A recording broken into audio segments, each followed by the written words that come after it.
ഗുരുവായൂരിലെ സന്താനവല്ലി കൊലക്കേസ്. സാമൂഹിക മാധ്യമങ്ങളിൽ വേട്ടക്കാരനേക്കാൾ ഇരയ്ക്ക് ഒരുപാട് അധിക്ഷേപങ്ങൾ കേൾക്കേണ്ടി വന്ന കേസാണ് സന്താനവല്ലി കൊലപാതക കേസ്. മക്കളും പേരമക്കളും ഒക്കെ അടങ്ങുന്ന ഒരു കുടുംബത്തിലെ ഒരു വീട്ടം. യഥാർത്ഥത്തിൽ എന്താണ് ആ കേസിൽ സംഭവിച്ചത്? സുരേഷ് വാങ്ങിക്കൊണ്ടുവന്ന മദ്യം രണ്ടുപേരും ചേർന്ന് കഴിച്ചിട്ട് ഒരു ലൈംഗിക ബന്ധത്തിൽ. സംഭവത്തിന്റെ ട്വിസ്റ്റ് വരുന്നത്, സത്യം പറഞ്ഞാൽ ഇത് ഗുരുവായൂർ പോലീസിനെ വട്ടം കറക്കിയ ഒരു കേസാണ്. ഒരു കേസിൽ എപ്പോഴും രണ്ട് വശങ്ങളുണ്ടാകും.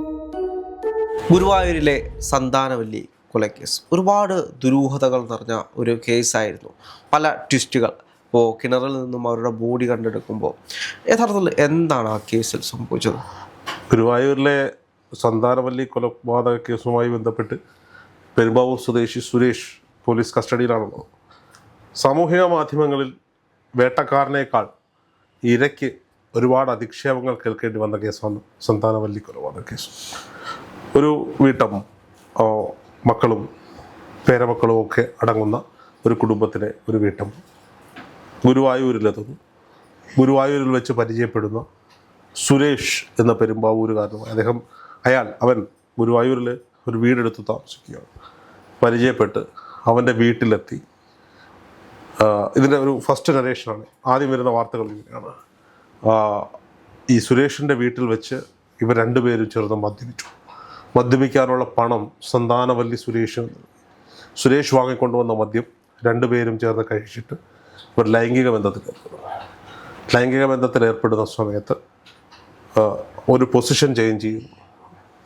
സുരേഷിൻ്റെ മുകളിലേക്ക് ഇവർ കയറുകയും അതിൽ പെട്ടെന്ന് വേദന എടുത്ത സുരേഷ് ഇവരെ പിന്നിലേക്ക് തള്ളിയിടുകയും ഇവരുടെ തല ഭിത്തിയിലടിച്ച് മരണപ്പെടുകയും ചെയ്യും.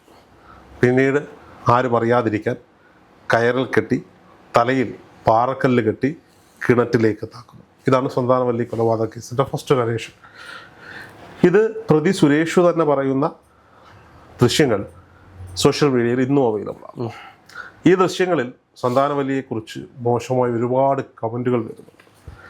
ഒരു മധ്യവയസ്കയ്ക്ക് മുകളിൽ പ്രായമുള്ള ഒരു സ്ത്രീയാണ്.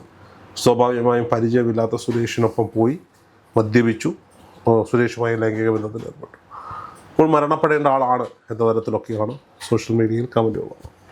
ഇതിന് ഏറ്റവും വലിയ ട്വിസ്റ്റ്, ഇങ്ങനെ ഒരു മരണം സംഭവിച്ചത് ആരും അറിഞ്ഞിരുന്നില്ല. ഇത് പുറംലോകം അറിയുന്നത് എങ്ങനെയാണ് എന്നുള്ളതാണ് മറ്റൊരു ട്വിസ്റ്റ്. സുരേഷിൻ്റെ സുഹൃത്തുക്കൾക്കൊപ്പം മദ്യപിക്കുകയായിരുന്നു. മദ്യം തലയ്ക്ക് പിടിച്ച സുരേഷ് കൂട്ടുകാരോട് വീരവാദമായി പറഞ്ഞ കഥയാണ്. ഞാൻ ഒരാളെ ഗുരുവായൂരിൽ നിന്ന് സെറ്റാക്കി ഇതേ കഥ കൊണ്ടുവന്നു, അയാൾക്കൊപ്പം മദ്യപിച്ചു, അയാളുമായി ലൈംഗിക ബന്ധത്തിൽ ഏർപ്പെടുന്ന സമയത്ത് അയാൾ മരണപ്പെട്ടു, ഞാൻ ഇതുപോലെ അയാളെ മൃതദേഹം മറവ് ചെയ്തു.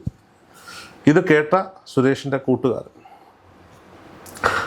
കൂട്ടുകാരൻ പോലീസുകാരെ അറിയിക്കുകയാണ്. അതിനുമപ്പുറത്തേക്ക് ഇവരുടെ ശരീരത്തിൽ നിന്ന് ഉണ്ടായിരുന്ന ആഭരണങ്ങളെല്ലാം സുരേഷ് കൈക്കലാക്കുകയും അത് വിറ്റ് പണമാക്കുകയും ചെയ്യും. സംഭവത്തിൻ്റെ ട്വിസ്റ്റ് വരുന്നത്, മൃതദേഹം പോലീസ് കണ്ടെത്തുന്നു, പോസ്റ്റ്മോർട്ടത്തിന് അയക്കുന്നു. പോസ്റ്റ്മോർട്ടം റിപ്പോർട്ട് വന്നപ്പോൾ ലൈംഗികമായി പീഡിപ്പിച്ചതിൻ്റെയോ ലൈംഗിക ബന്ധത്തിൽ ഏർപ്പെട്ടതിൻ്റെയോ യാതൊരു തെളിവുകളും മൃതദേഹത്തിൽ ഉണ്ടായിരുന്നില്ല എന്നുള്ളതാണ്. അവിടെ ട്വിസ്റ്റ് മാറുകയാണ്. അതിൻ്റെ യഥാർത്ഥ കഥ, ഗുരുവായൂരിലെത്തിയ ആ പാവം വീട്ടമ്മയെ അന്തിയുറങ്ങാൻ ഒരു സ്ഥലം നൽകാം എന്ന് പറഞ്ഞ് വ്യാമോഹിച്ച് സുരേഷ് വീട്ടിലേക്ക് കൂട്ടിക്കൊണ്ടുപോകുന്നു. തന്നെ സഹായിക്കാനെത്തിയ ആൾ എന്ന നിലയിലാണ് സുരേഷിനൊപ്പം ഈ അമ്മ വീട്ടിലേക്ക് പോകുന്നത്. വീട്ടിലെത്തിയതോടുകൂടി സുരേഷിൻ്റെ മുഖഭാവവും രീതികളും മാറുകയാണ്. ലൈംഗിക താല്പര്യത്തോടുകൂടി സന്താനവല്ലിയമ്മയെ സമീപിക്കുകയും അവരോട് അതിനുവേണ്ടി ബലപ്രയോഗം നടത്തുകയും ചെയ്യും. വലിയ ബലപ്രയോഗത്തിനൊടുവിൽ സന്താനവല്ലിയമ്മയെ മർദ്ദിച്ച ആവശ്യമാണ്. സന്താനവല്ലിയമ്മ മദ്യം ആവശ്യപ്പെട്ടിട്ടില്ല, ഒരുമിച്ച് മദ്യപിച്ചിട്ടില്ല, ഒരുമിച്ച് പരസ്പര സമ്മതത്തോടെ ലൈംഗിക ബന്ധത്തിൽ ഏർപ്പെട്ടിട്ടുമില്ല.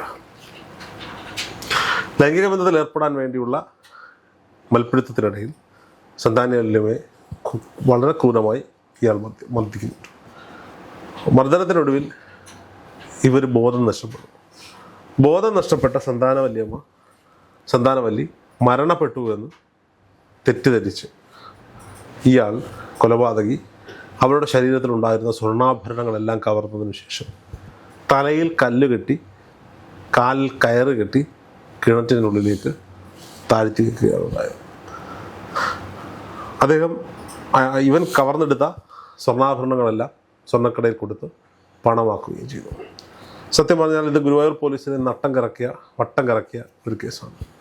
ഈ പ്രതിയുടെ കുറ്റസമ്മത മൊഴി എങ്ങനെ ദൃശ്യങ്ങളായി സോഷ്യൽ മീഡിയയിൽ പ്രചരിക്കുന്നു എന്നതിന് ഗുരുവായൂർ പോലീസ് മറുപടി പറയുന്നുണ്ട്.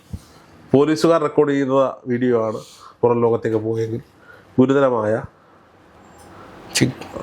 തെറ്റാണ് സംഭവിച്ചിട്ടുള്ളത്. പോസ്റ്റ്മോർട്ടം കഴിഞ്ഞ സന്താനവല്ലിയുടെ മൃതദേഹം മകനാണ് ഏറ്റെടുത്തിട്ടുള്ളത്. നമുക്ക് ഇങ്ങനെയാണ് ഒരു കേസിൻ്റെ നരേഷൻ. ഒരു കേസിന് എപ്പോഴും രണ്ട് വശങ്ങൾ ഉണ്ടാകും. ആദ്യം സുരേഷ് പൊതുസമൂഹത്തിനിടയിൽ ഭയങ്കര ക്രൂക്കഡായ ഒരു മനുഷ്യനാണെന്നാണ് മനസ്സിലാക്കേണ്ടത്.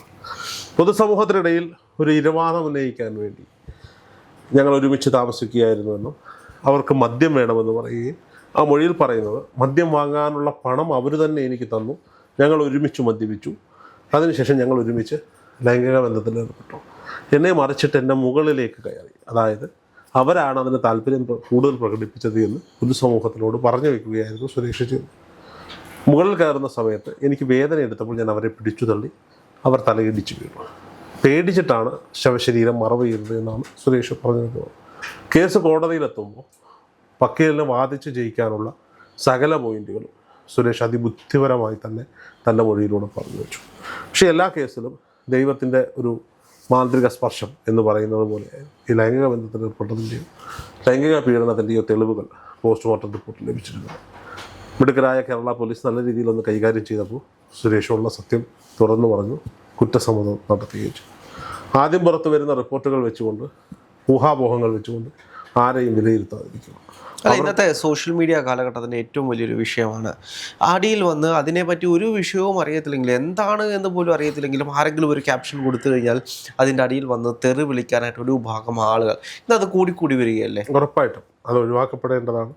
ഇവർക്കും ഈ മരണപ്പെടുന്നവരോട് മരണപ്പെട്ട ദുഃഖത്തിൽ നിൽക്കുമ്പോൾ ആ മരണപ്പെട്ട ആളെ സത്യമല്ലാത്ത കഥകൾ വിട്ട് ഇതൊരു മാതിരി മാനസിക പ്രശ്നമാണെന്നാണ് എനിക്ക് തോന്നുന്നത്. ആ സുരേഷിൻ്റെ ദൃശ്യങ്ങൾ പുറത്തുവിട്ട പോലീസുകാരൻ ആരായാലും അയാൾക്കും എതിരെയും നടപടി ഉണ്ടാകണം, അന്വേഷണം ഉണ്ടാകുക തന്നെ വേണം.